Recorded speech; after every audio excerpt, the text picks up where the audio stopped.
Okay, I just sang It's a Small World by Walt Disney Company and stuff. So, here are some tidbits. Walt Disney World Studios in Burbank as the Children of the World. It was created by WED Enterprise and then shipped to the 1964 New York's World Fair in UNICEF's Pavilion, sponsored by Pepsi. It was just a ride they thought of, and the song came along with it, I guess.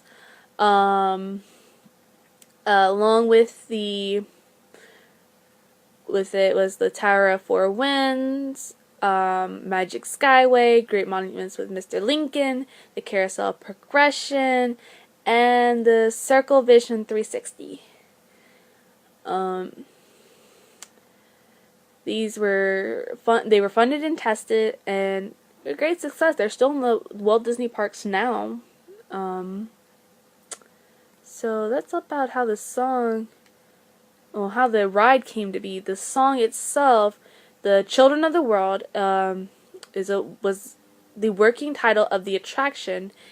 The soundtrack, which can be heard on the album, feature national anthems of each country represented throughout the ride, playing all at once. So that's kind of cool. So you've got American, and then you got French and German, Japanese, Chinese, Polish. So many, so many kinds. It's kind of fun.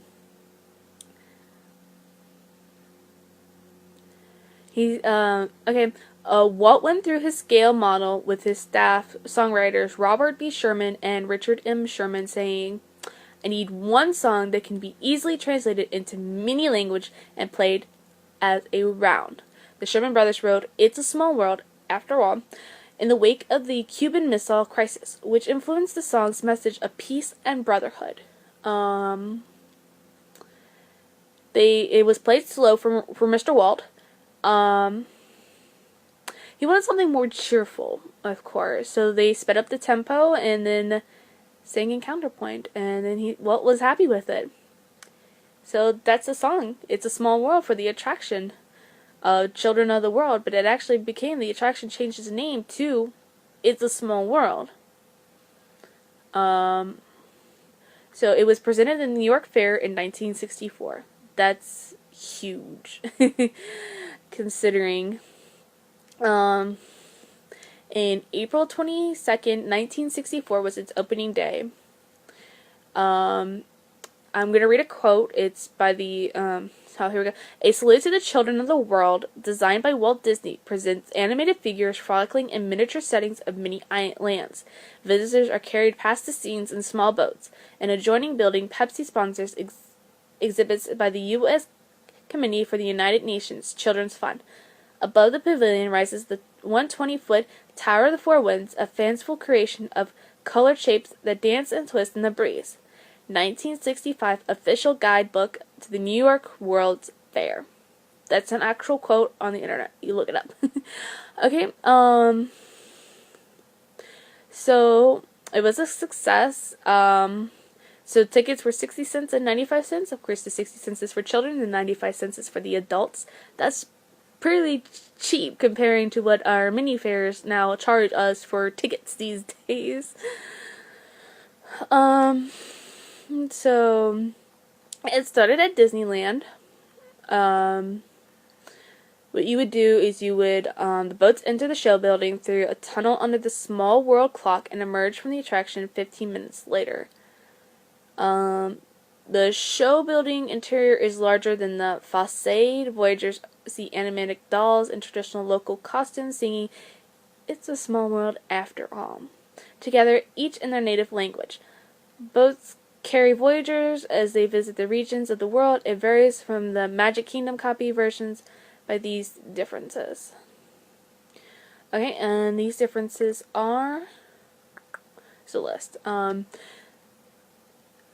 Hello Title Room greets visitor guests in a two-dimensional cutout page representing a boat carrying children of all the nations support The Arctic North Pole features dolls representing Scandinavian Canadian, and they sing them in Swedish.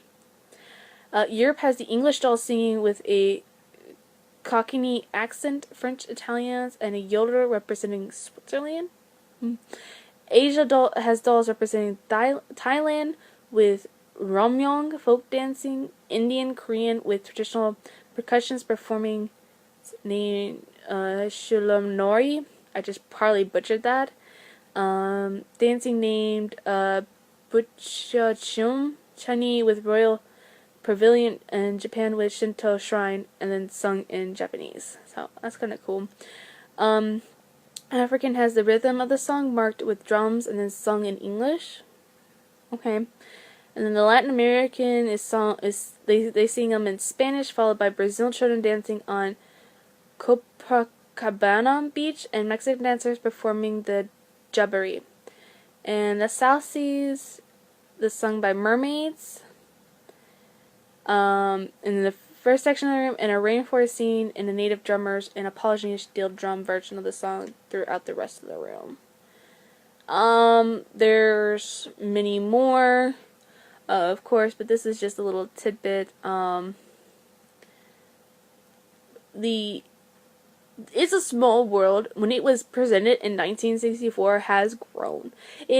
The main part of it hasn't really changed since it was announced in the World Fair, but it has been updated. All their little dolls have been updated and everything. So it started out in Disneyland, but it's also moved to Disney World in the Magic Kingdom in 1971, October 1st, 1971 to be exact. But going back to Disneyland, when it first opened, Walt Disney had many children bring waters from their countries over and pour it into It's a Small World ride. And all of them got a ride into it. And I thought that was pretty cool when I read it. So, there's some tidbits. So, get ready for the second song of my countdown, 21 days till I'm 21. That was 21. Now I get to sing 20. So, here we go.